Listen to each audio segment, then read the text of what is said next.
երբ Համլետի հետ քննարկում ենք եւ քաղաքական ռեալիզմի կենտրոնի հետ քննարկում ենք մեր այս միջոցառումը,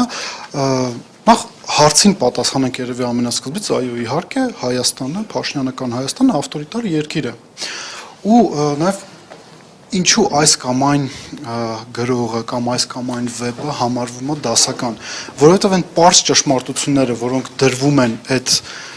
վեպի մեջ, իր ստեղծագործության մեջ, իրենք մեր կյանքում շատ դեպքերում հանդիպում են, ու էլի երբ որ Համլետի հետ քննարկում ենք, ասում եմ, Հայաստանում այն ինչ տեղի է ունենում, սա դասական ավտորիտարիզմի դրսևորում է ու ընտրություններով տեղի ունեցած է, դրա ամենավառ վկայություններից մեկն է։ Ինչ են ասում են նույն ԲՀԿ-ի 60,000 ձայնի մասին կամ ընդհանրապես ընդդիմության ձայների մասին։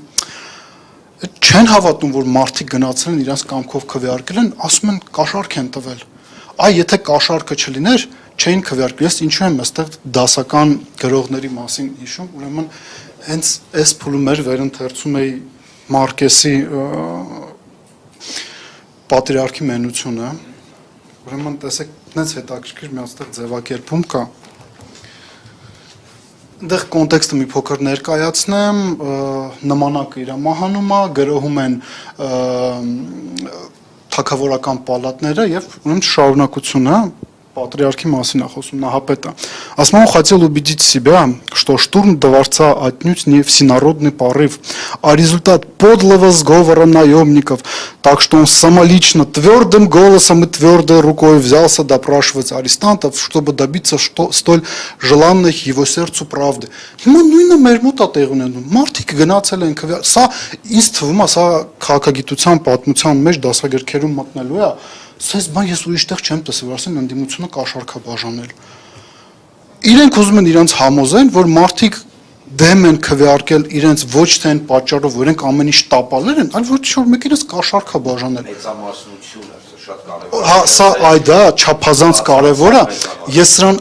հաջորդ մեր զրույցի հատվածում կանրադառնամ, բայց մեծամասնությունը Նիկոլ Փաշինյանին մերժել է ու իրենք փորձում են համոզել, որ այս ամեն ինչը տեղի ունեցել այն պատճառով, որ մեկը կաշառքա բաժանել։ Ձեր իշխանության օրոք է դա տեղի ունեցել։ Իդեպ, մի կարևոր բան է, Սահմանադրական դատարանը, երբ որ հաստատում է այն որոշումը, որը ԿՀ-ն է ընդունել, ամեն ինչ դեռ մի կողմ թողնենք, փաստորեն այդ պնդումներն է, թե եղել է կաշառք, դա էլ է փաստորեն ջրվում։ Եթե մենք այս տրամաբանությամբ էլ շարժվում ենք,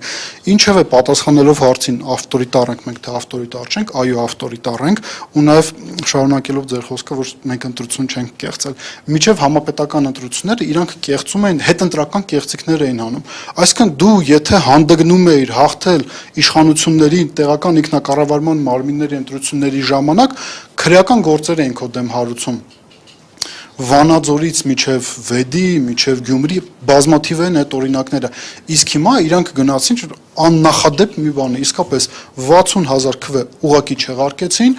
գողացան ԲՀԿ-ի մանդատները, դա փաստ է, ինձ թվում է այստեղ քննարկելու, առարկելու հարցեր սրա վերաբերյալ չկա, բայց ինչպես նշեց պարոն Աբովյանը, ընտրողների մեծամասնությունը դեմ է քվեարկել Նիկոլ Փաշինյանին։ Ու իմ տպավորությամբ ընդդիմությունը մինչ այս պահը այս փաստը ամբողջությամբ չի գնահատել ճիշտ, թե ինչ լուրջ խաղաթուղթ է իրանց տվել Հայաստանի Հանրապետության քաղաքացին եւ հայ ընտրողը։